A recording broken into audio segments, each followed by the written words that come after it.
Then, of course, we have a session break, so we can have some drinks and snacks and change the speakers. And I will be presenting about the benefits of using API management in Azure. Because I am a lazy developer, I just want to build my APIs and get all the benefits from services around me. So I want to share my experiences there, and hopefully you will take some benefits from it. Of course, we have closing notes and the raffle. And afterwards, we have an open discussion breakout session where everyone is invited to chit-chat about 2021, what went well, what went not so well, and talk about PHP.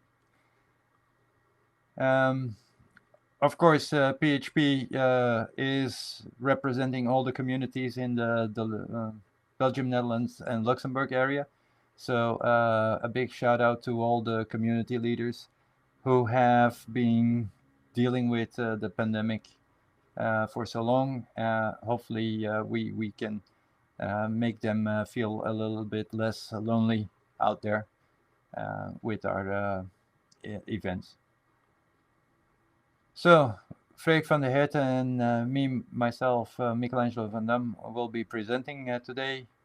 Of course, this was not possible without the sponsorship of Spatie and Into IT.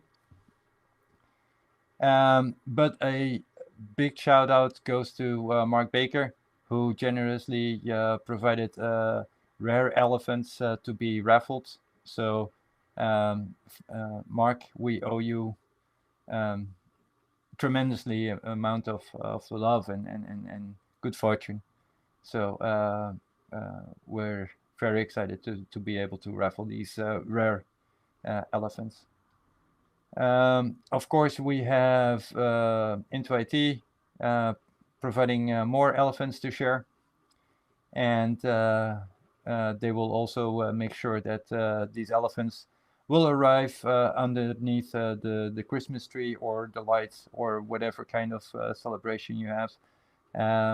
So you will get a special Christmas edition care package sent to you. With no further ado, I would say, Freek, are you ready? Yes, I am.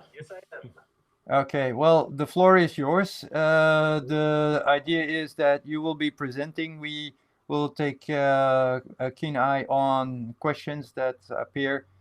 Do you want to be interrupted, or do you want to have the questions at the end? Maybe that's more convenient. Yeah, let's do the questions at the end so I can just Okay. steam ahead. All right. Well, then, with no further ado, the floor is yours, and yeah, have a good one. Thanks, man. Let me share my screen and you should all see it. And if not, I'm pretty sure Mike will shout something in my ear. Um, Let me go to the slides. I have a couple of slides, not too many. We're going to do a lot of practical things in this talk. And we are going to talk about implementing lightweight concurrency in PHP. I think it's a very fun subject. For people that don't know me, I'm Freek van der Herten. I'm a partner and a developer at a Belgian company called Spatie. Like many of you, I'm active on Twitter. My Twitter handle is at Freek Murze. I also have a blog, freek.dev, where I talk about modern PHP development and Laravel, and basically anything that interests me in the field of web development. Together with my buddy Matthias, I've also created a uptime monitoring service called Odeer.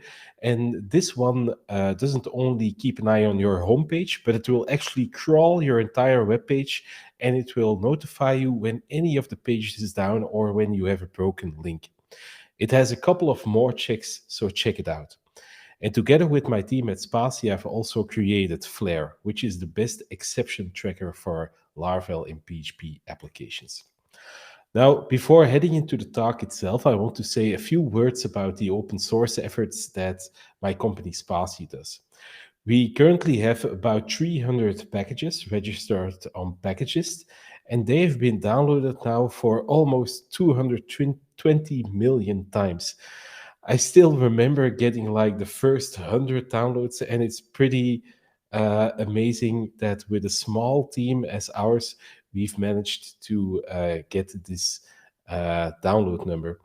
And our packages are being downloaded for about 12 million downloads a month.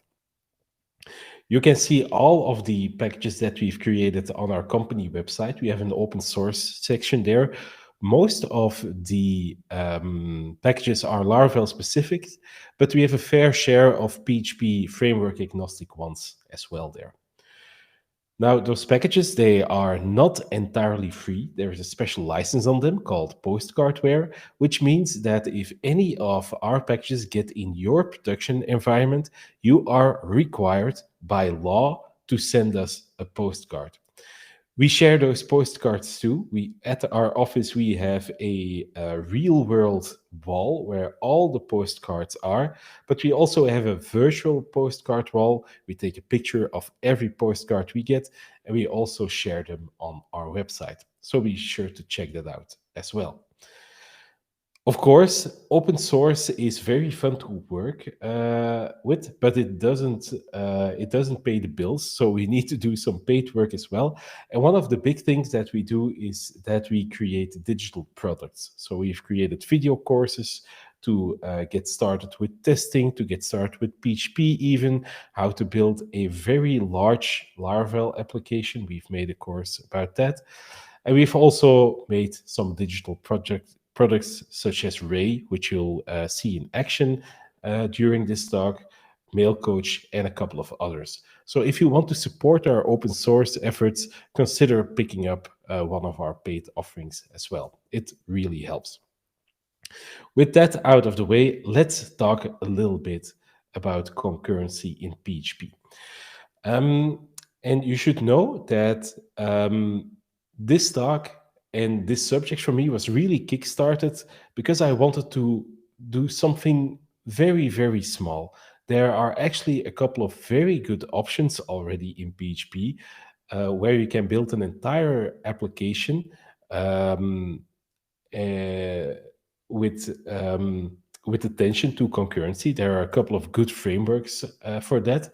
For instance, AMP PHP.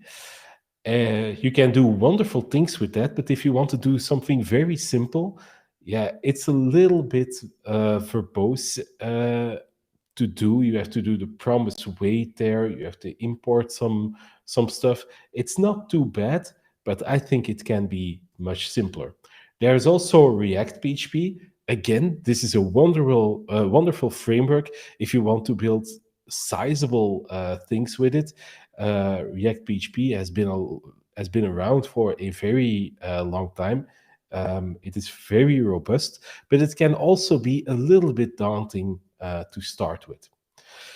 I should also mention Guzzle here because a lot of people, when they want to do something concurrent, is that they just want to send HTTP requests in a concurrent way. And not everybody knows that Guzzle actually has built-in support for this. So you can generate a couple of promises and unwrap them, and then you have the responses. Again, not too bad, but I think it can be even more simpler. So my colleagues and I, we were thinking, how can we make this as simple as possible? And like we've done many times in the past, when we found something that we thought is good, we made a package from it so other people can benefit from it as well. And to execute something concurrently in a very easy way, we created our fork package. And it's a lightweight solution for running PHP code concurrently. It is ridiculously easy to use. And the source code is available on GitHub. So I've already been talking too much. I think let's just show this package in action. If everything is good, I have an empty Laravel project here, so I've just scaffolded a new one here, PHPBenelux, and I'm going to use this empty application to show you some things. So I'm going to create a command, a test command, where we can just do stuff. Commands here, test command. I don't know, need this stuff. Let's make it executable with tests. I don't need any of this stuff, I think. That, like that, that, and now I can do stuff. Now I'm going to demonstrate some things with a little tool that we've made called Ray. Ray is a debugging helper. It will help you understand how things are executed later on in the demo. And Ray is a desktop application. Let me show it to you here. And the idea is that debugging information is being sent to this window. Now, the only thing that you need to do in your application to make use of Ray is to do a composer require of the Laravel Ray package. There's also a Ray package for framework agnostic projects. Let me pull this in. And if everything is good, I now have like a little Ray function. Hi there, which will be sent to Ray if I just execute it. Hi there, test command. Okay. We can even give this some little colors. That now it's green. And if I want to have like a new screen every time something is executed, I can just do Ray new screen. Like that. And now I should only see the green one. Cool. Let's now do something that we should be able to speed up. We are going to take the most easy example to showcase something small, and that is we are going to sleep. And I'm going to maybe create a little helper function for this. I'm going to use it later on. So public function sleep.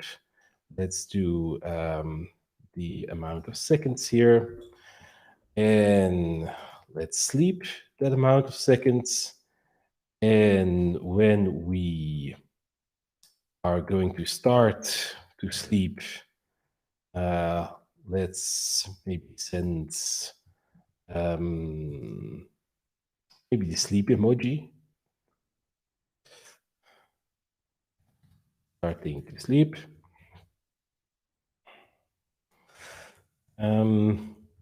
Let's also put the amount of seconds there for seconds out the way. And then here, let's maybe also do an emoji, maybe the sun waking up again, like that. I'm going to keep the new screen, but now we are going to sleep a little bit. We're going to sleep maybe for 1 second, then maybe 2 seconds, and 3, and 4, and then 5, like that. Okay. Of course,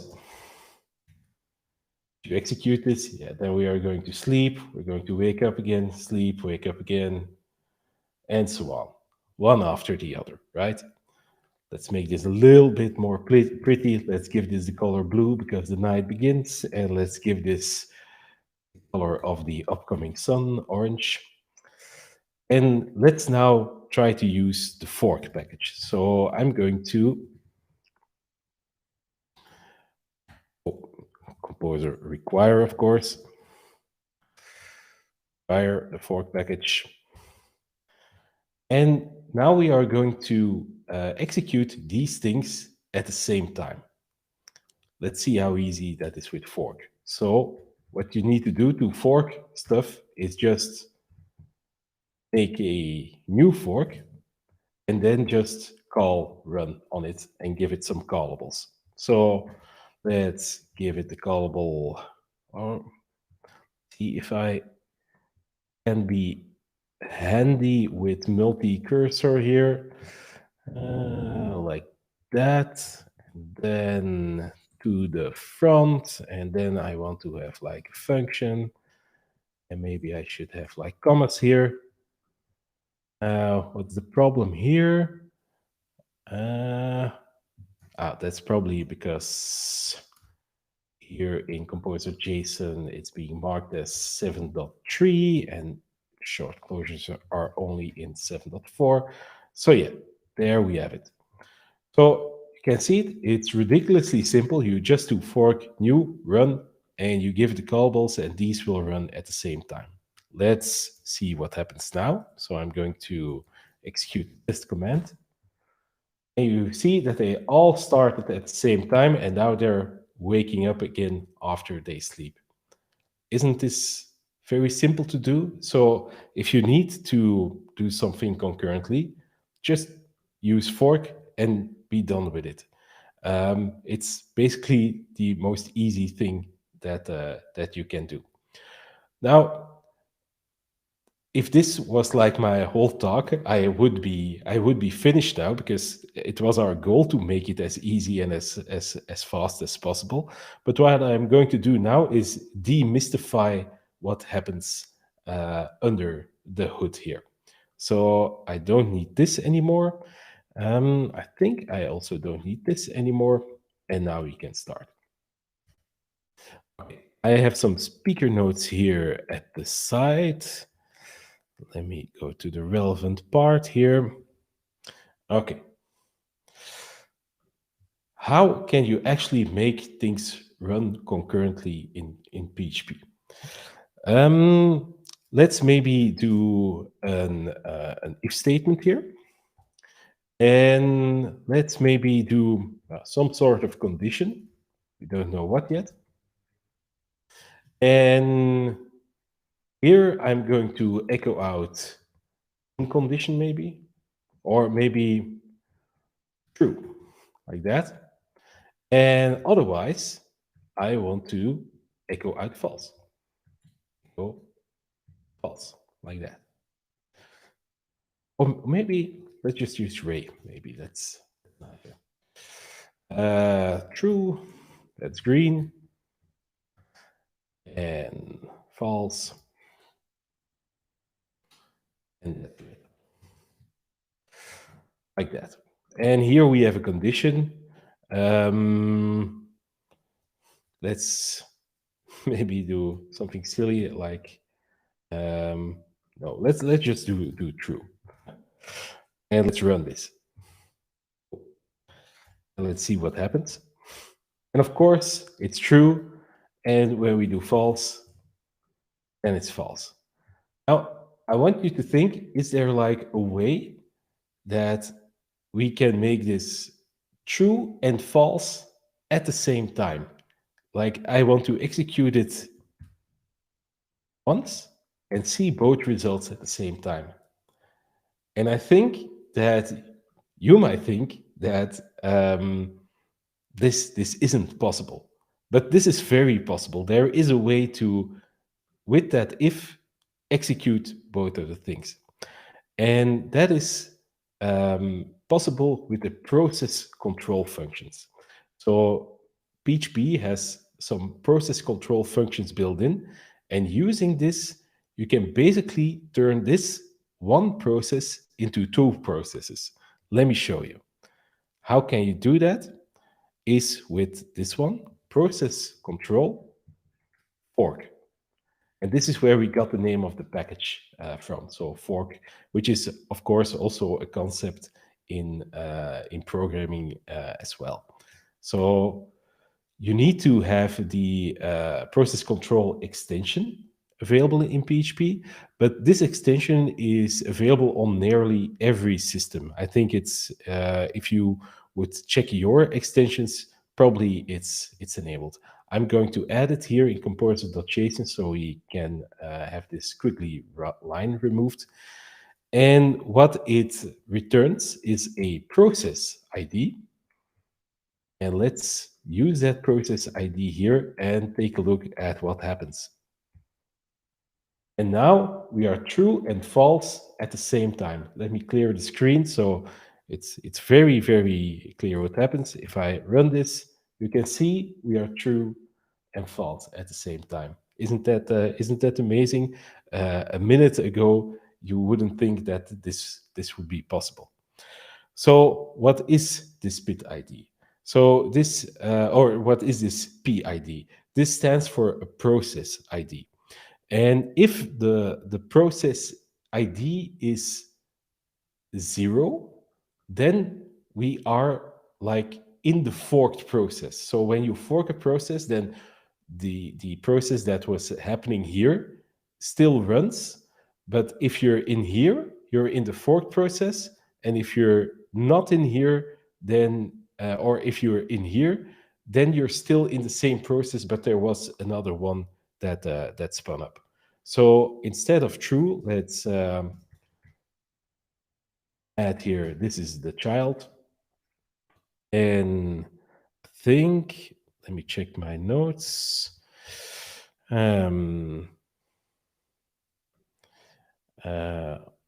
Yeah, okay, I should demonstrate that. So here we are in the parent. Or let's make this end. So you can see that. Let's see what happens. So you can see that in the child was executed once, and this was actually executed twice now. We had twice the ending because this gets executed in the child and in the parent. So if you don't want that, then you can just exit out here. And then you have only one end here and not two, because probably you don't want to execute these things twice here. Let's see what I should demonstrate next. Okay, let's do maybe something fun. Let's maybe start sleeping in the child and see what happens. So we are going to sleep here for 5 seconds. And let's do here sleeping.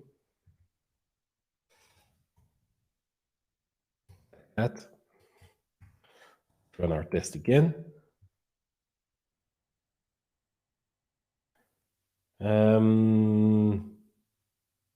Wait.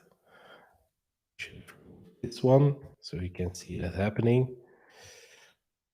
So now the child is sleeping and we're not at the end, and now we are at the end. Okay, let's take a look at what I should demonstrate next. Okay, imagine now that you want to stop this child process, but you also want to wait in the parent process until the child has finished. Because if I test this here now, let's see, is this what I expected? Ray sleeping. Wait, I'm a little bit confused. I'm going to do that one more time. Yeah, we are at the end, but this one is still hanging, but I didn't expect that. Let me check this. Yeah, okay. But yeah, the end came first, but I want to have the end only when this one has stopped sleeping. Okay, how do we do that? So we want to, while that the child ID isn't finished. So while it isn't finished, we're going to pass in that process ID. We are going to say that we are waiting until we are finished here. So here we are going to say sleeping in the parent, red. And how can you actually check if a process is finished? And I'm going to copy a little snippet here. How you can do that is with another process control function called wait on the process ID. So you give it the process ID.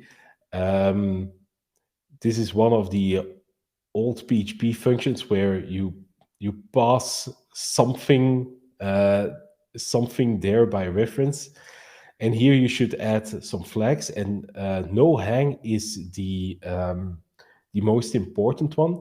This says that if the process where you're waiting for is still busy, don't wait on it here. If I wouldn't have this flag, then this line would have basically stopped execution when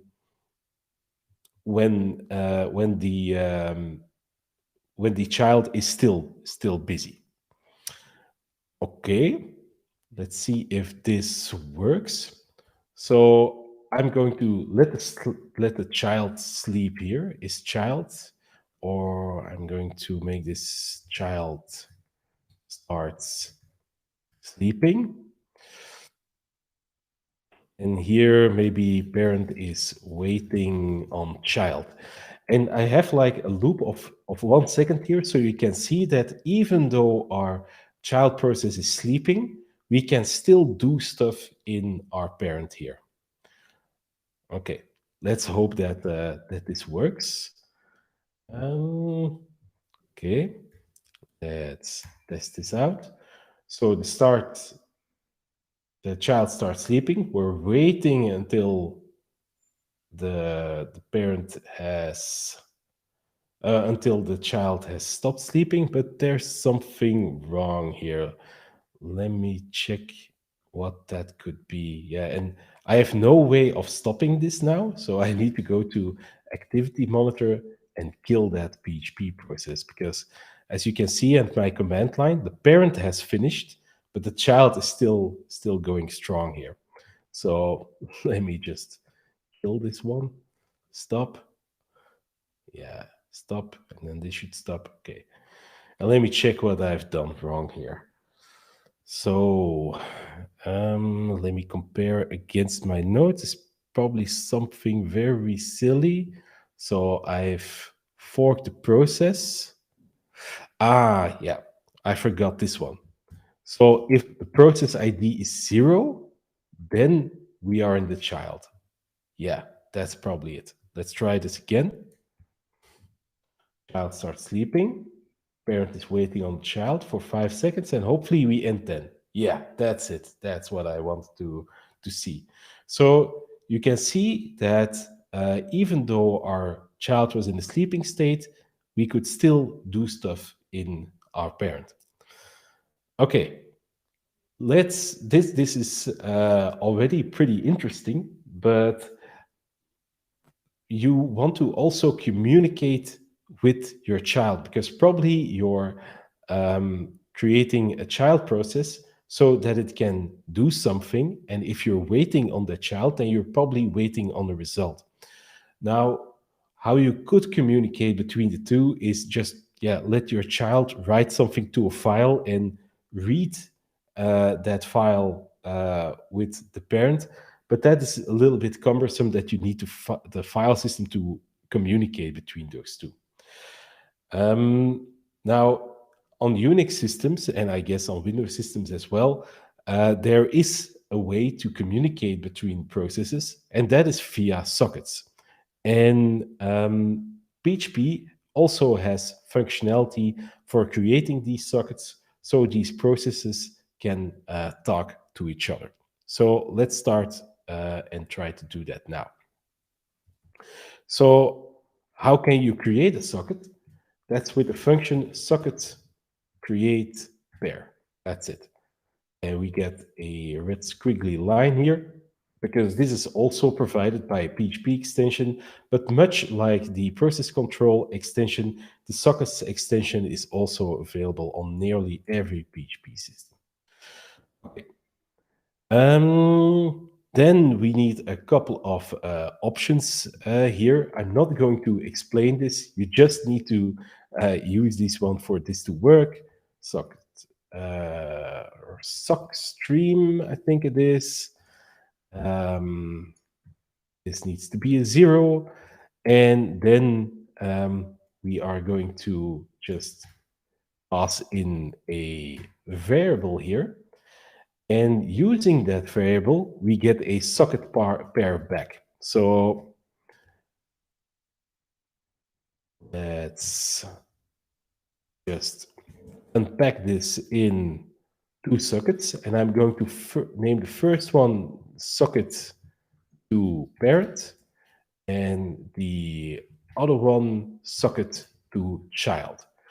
So with one socket, you can use to pass something in as the child and give it to the parent, and you also have it like the other way around. So here I am in the child, and so here I don't need the socket to the child. So here I can just immediately close that socket, or socket close it is. So close socket to child because I am the child. And let me check. And here at the end of the child, so here I'm back in the parent, I should close socket to the parent because I am actually the parent. How can we write something to a socket? Well, there's a well-named function called socket write. And we are going to write something as a child to the parent. And maybe something drier, result of the child, like that. Okay. Now we need to get it out, of course. And just like you have socket read, you also have, or just like you have socket write, you also have socket read. So we are going to read something from the socket. Read. We are going to read from the socket to the child. And here we should give the length. Let me give it this length, like that. And this will be passed in result, like that.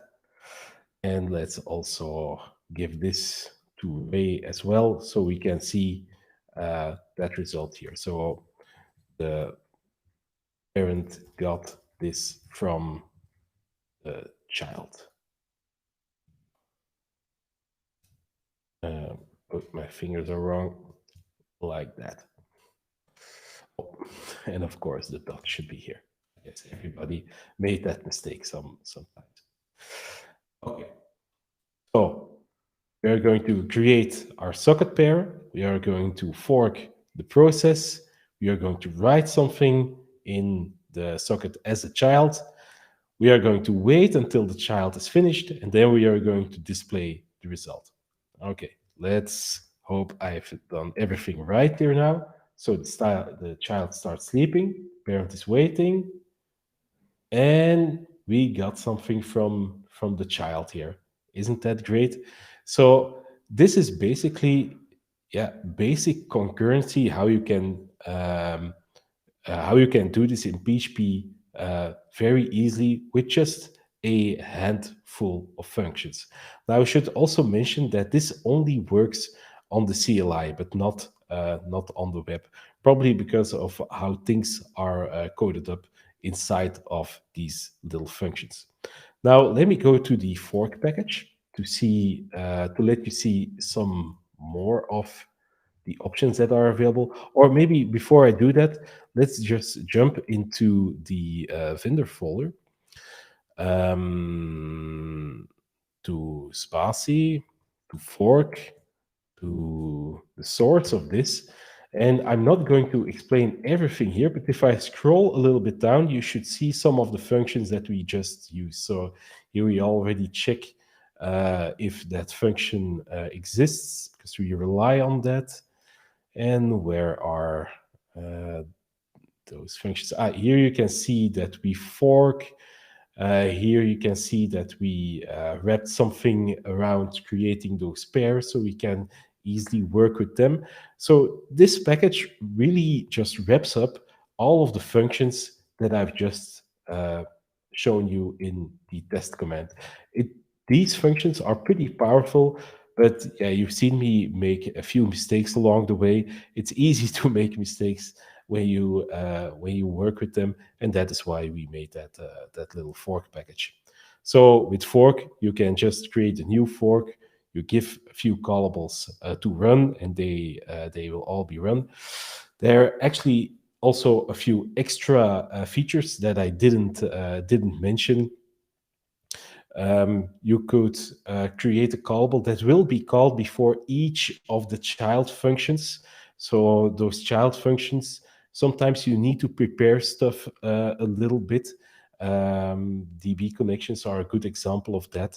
And this way, you don't need to do this in every child separately, but you can just say, hey, in every child, just do this before you do the actual interesting work.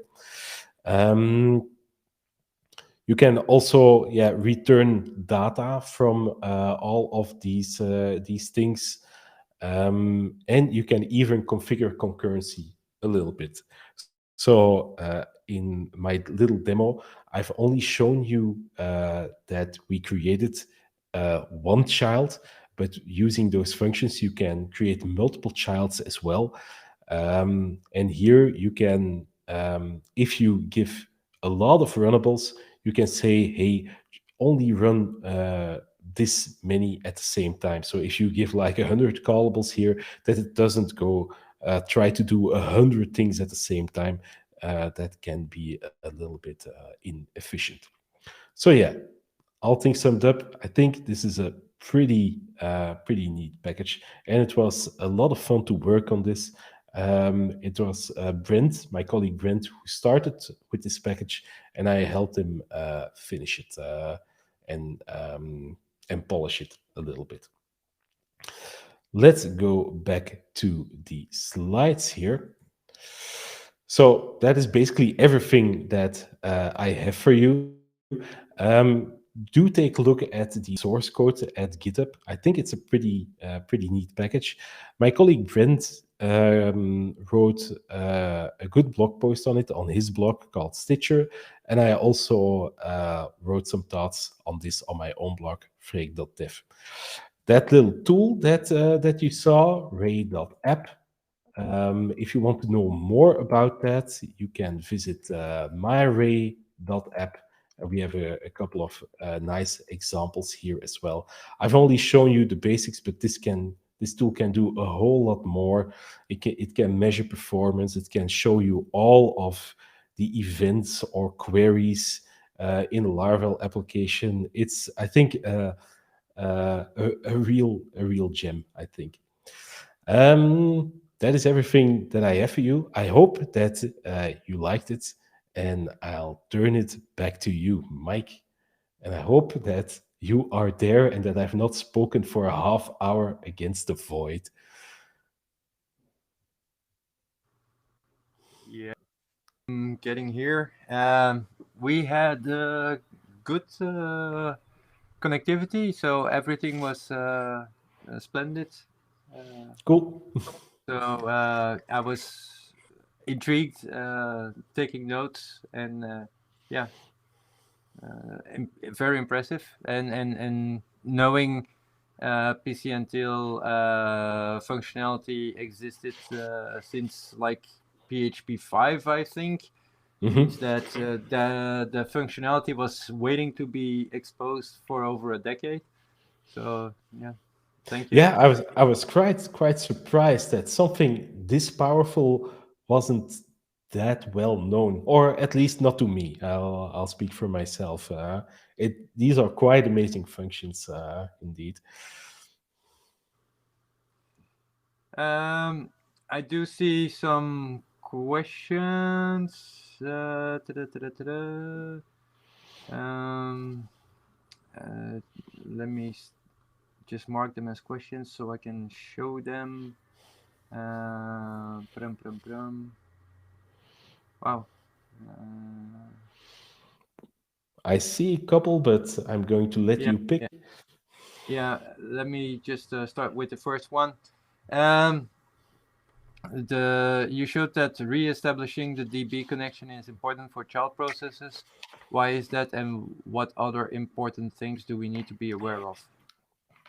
Well, the honest answer is I don't know exactly why this is needed. I guess this is because of the way that I guess PDO works with a database. This is something that is done on a low level. Probably it keeps something in memory that you can reference from your process, but I guess uh, it's some kind of security issue that not other processes can just use resources that are made in a magical way, something like that. I think to be yeah, I don't know the specifics. It's something that we try to do. We bumped into it. I read some blog posts on it, which all say, yeah, just reinstantiate connection and then you're good. So if you want to know the good professional answer, Google a little bit as we professionals tend to do. Yeah, yeah. Um, okay. I hope this answer suffice. Next one. Do you have real life examples where you've used this, or is it so brand new that you haven't got a chance to use real life examples? We use it for a couple of things, mostly processing large quantities of data where you can have like multiple workers just going over it. It can also be very handy to make HTTP connections. We've used that for this as well. Even though Guzzle allows this, it's easier to do it this way. Laravel has a very uh, good component for making HTTP requests. It's basically just doing HTTP GET and put your URL in there, and then you're done. And so, together with Fork, this is like a very easy way to do concurrent requests, and we've used it for that purpose as well. Okay. Yeah. Yeah.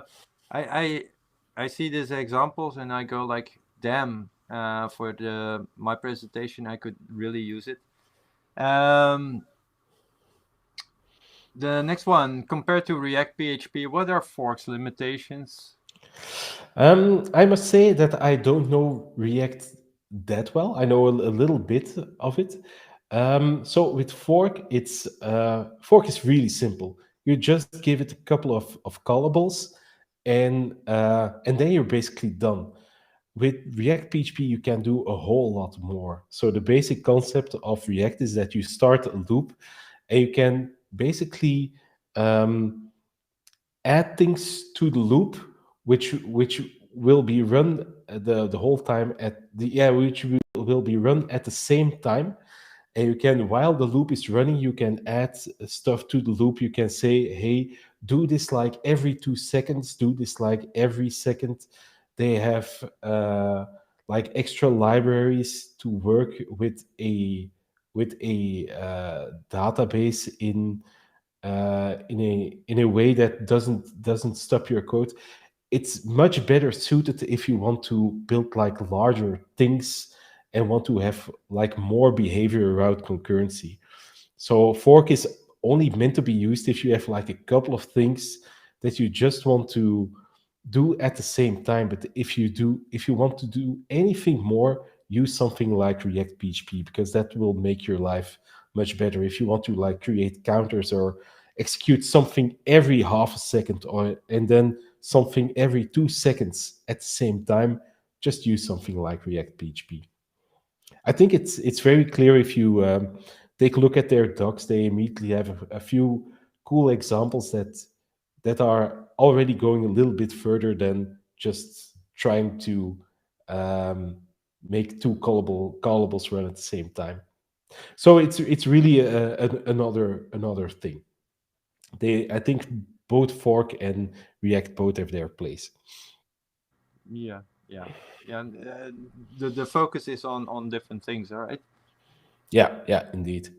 Ours is just like a quick, uh, quick basic tool to just do some smallish things, and it tries to do that in the simplest way as possible.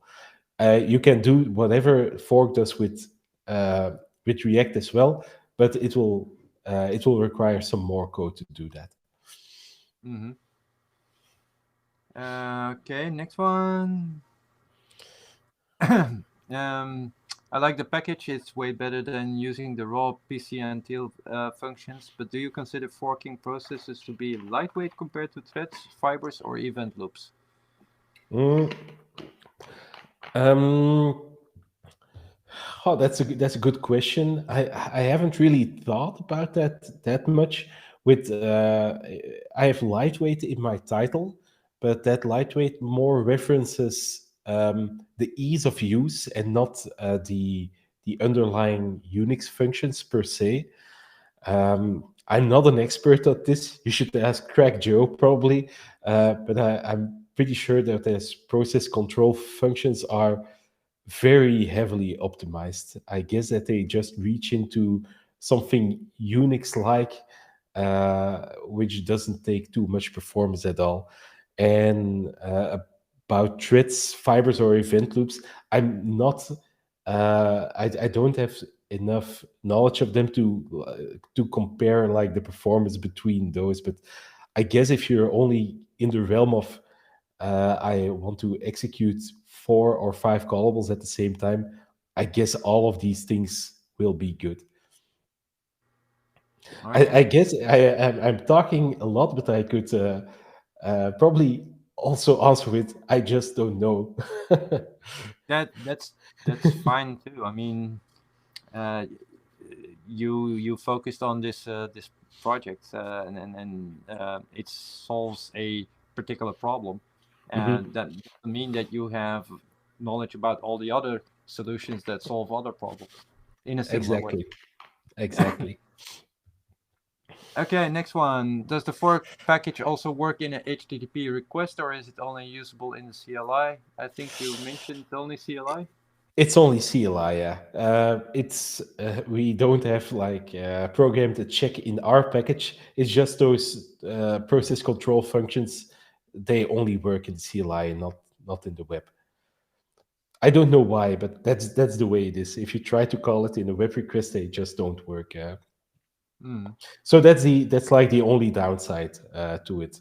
So you can only use this on in a command or maybe in a job, but not like in a real web request. That's a little okay. bit of a pity. That's More also like a mentioned in the background report. process, Yeah, yeah, background process worker kind of thing. Yeah. yeah, yeah. Internet connection is very unstable today, so many I've missed. But what happens if you use fork in a function that was called by fork? Oh, Um, I don't know actually. I'm going- that's an interesting one to check out. yeah. I think we only forked the parent always. I'm pretty sure I've tried to do it, but I forgot what the result was. Okay. Well, maybe Johan can try it himself. I mean, Yeah, it's a package, right? yeah. Next one from the YouTube's question. The example shows a DB connection in the before. If you initialize DB before PCNTLF fork, then the connection is available to all the childs. I don't think so because this is like the reason why we added those before and also after uh, methods because we saw that if we had like a DB connection in the parent and we forked then that the connection just wouldn't work in the child. So you really need to do that. Yeah. So you're talking more about resources, right? In Yeah, PHP, yeah, yeah, the yeah. database resource. Yeah, yeah, which is similar also to stream resources and those kind of things. yeah, So yeah, because the child is different process actually, so it doesn't have that resource available in that process. yeah. I think like all normal variables are shared.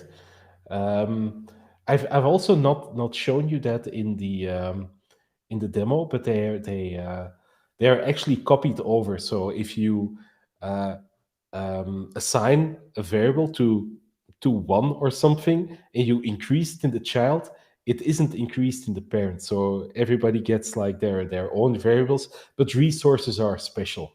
I don't know the technical background why they can't be shared. Probably because resources are hard to copy, I guess, by PHP. Mm. Yeah, could be. Um, how are we with time? Well, we still got a few minutes. How to decide how many async functions you can run? You probably don't want to run hundreds x of async calls, but how do you know your limits? Um, I Testing? I guess yeah, just test it out. We've only done like 4 or 5 at the same time, and that was good enough for us. Um, a rule of thumb that I sometimes hear is the amount of processor cores that you have.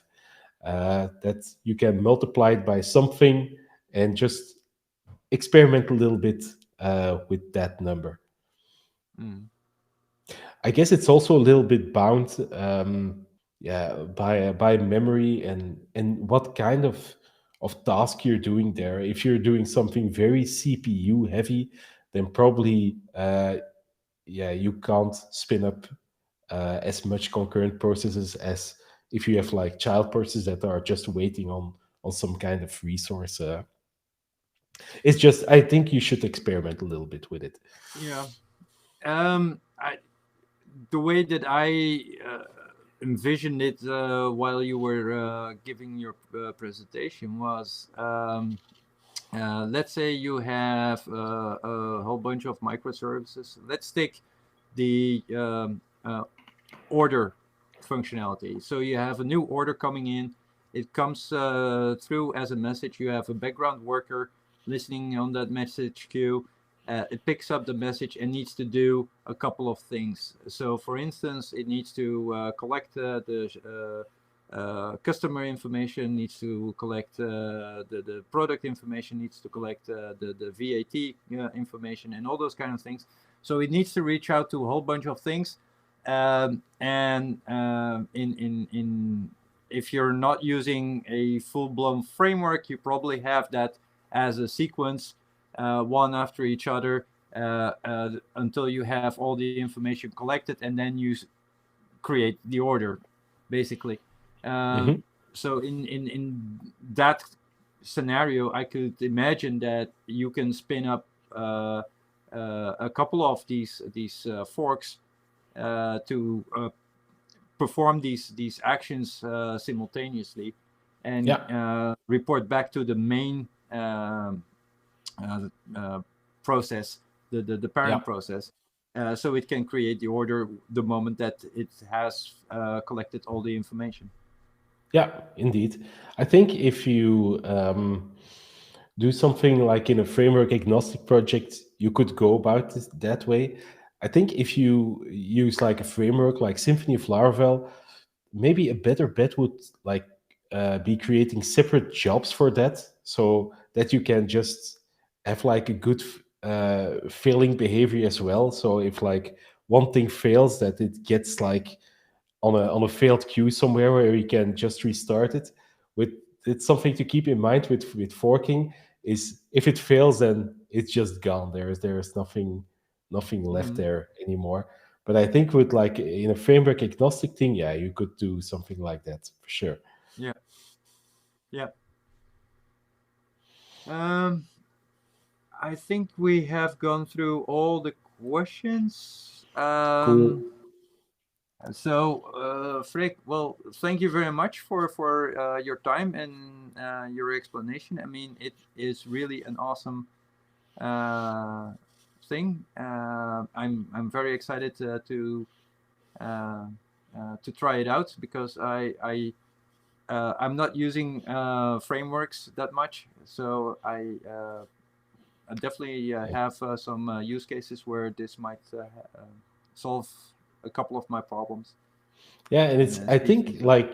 like the first time you do like the process control fork, it's like a good party trick, you know, a programming party trick. Like, hey, I can make like execute two branches at the if at the same time. Do you think I can do it? And now you Yeah, yeah. can. Ah, if we only had a conference, Yeah, indeed. huh? Next year, uh, Mike. Next year. yeah, yeah, yeah. Looking forward to it. Yeah, same. Okay, well, Freek, thank you very much. Hang around. Maybe we'll see you also at the get together spaces afterwards. Yeah, probably I will. Till that time. Um, Yes. so we're going to have a quick break. We'll be back at 2015 CET time. I'm not sure where everyone is. I think everyone is from the same area. So we'll be here in 70 minutes. So thank you, Freek, and Thanks, thank Mike. you, audience. And we'll see you all in a few minutes.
I think that, well, we still got 5 minutes.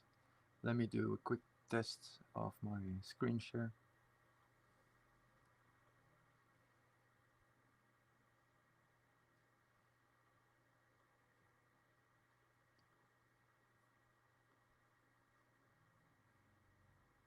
Okay. And where's my keynote?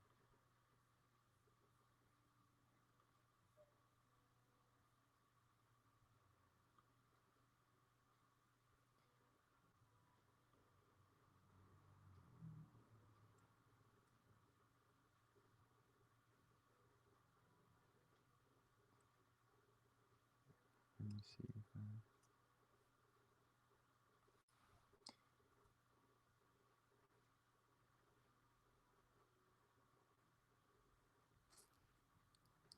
Yeah, okay.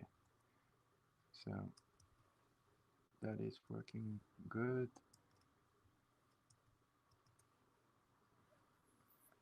Let's see if my clicker still works. Yes, it is. All right. So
let me start by adding those names in the Wheel of Fortune.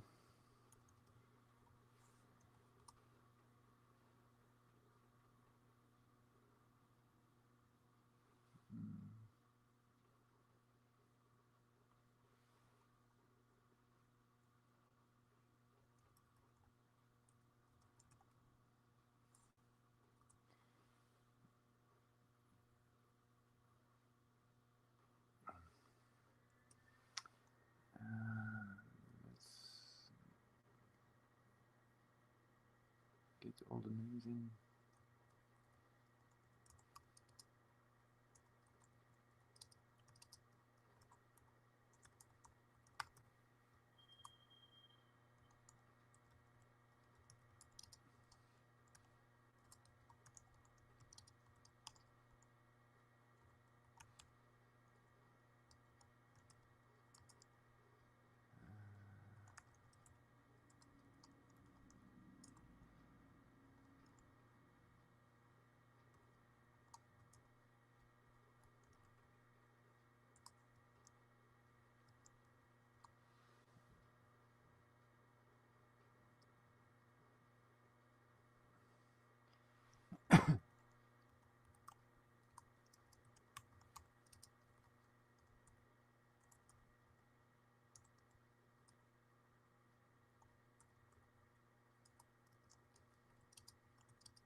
Yeah, just give me one more minute to finish up the names. Got 3 more names to go.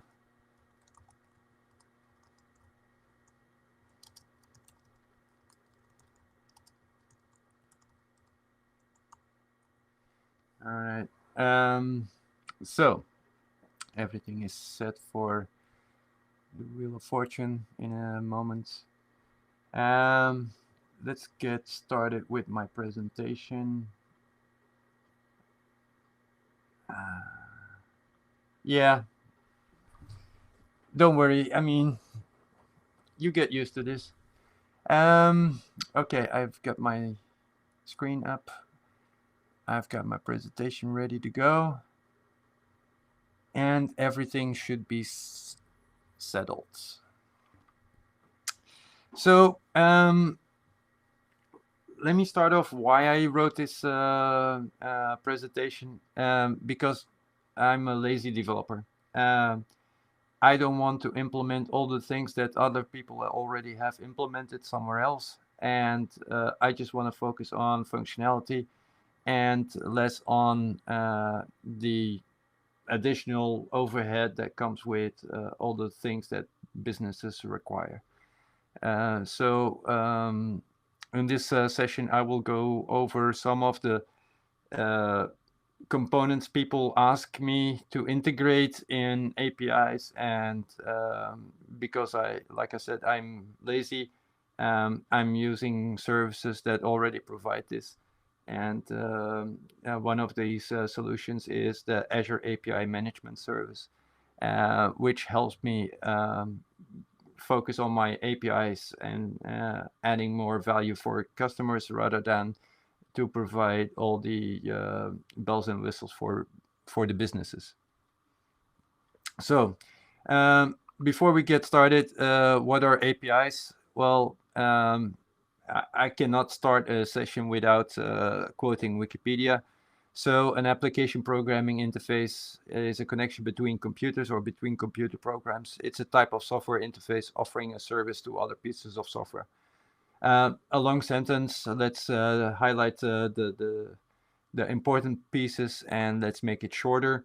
An application programming interface, API, is a software interface providing a connection between computers or computer systems. So in short, APIs are built for machines. They can be used also by users, and these users are using them to build something great with APIs, and these users are referred to as developers. So in other words, developers build on top of APIs, and APIs allow applications to communicate with each other. Some examples can be internal ordering system. I mentioned this also during the session of Freek. Mobile application services, industrial control services, government services, social media services, consumer notification services, warehouse ordering picking systems, especially when you're having a warehouse full of robots. The weather service uses open data services, system operation services, and so on and so on and so on. That's all nice, but how does it work? How do you interact with those? Well, let's have a look at the most common services around, being REST. And let's have a look at an example of an HR system.